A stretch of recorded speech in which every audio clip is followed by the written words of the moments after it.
makanisa ya Ufufuo na Uzima ambao mimi nayaongoza, ni kiongozi wao, yalifungwa kwa sababu mimi nilitoa hotuba ya kupinga utekaji. Unaona sasa ilipofika. Sasa unaweza kujiuliza, mimi nilipinga utekaji, makanisa yakafungwa. Ina maana aliyefunga makanisa na utekaji wana uhusiano? Mimi ni swali lile, sijasema wana uhusiano, ni swali. Kwa sababu mimi nilikemea utekaji. Nikasema utekaji haufai. Makanisa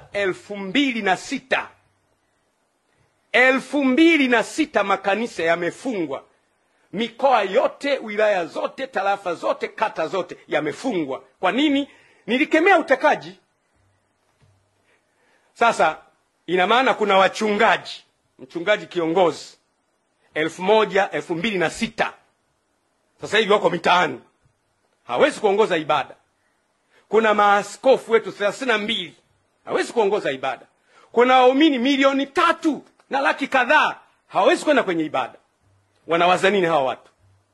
Tumeamua sasa, basi wamefunga, tutumie njia ya kutafuta haki kwenye vyombo vya haki. Hatujapata mpaka leo.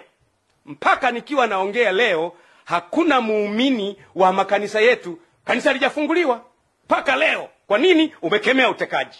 Narudia tena, funga milele, utekaji haukubaliki. Narudia tena, funga kanisa mpaka Yesu arudi, utekaji haukubaliki.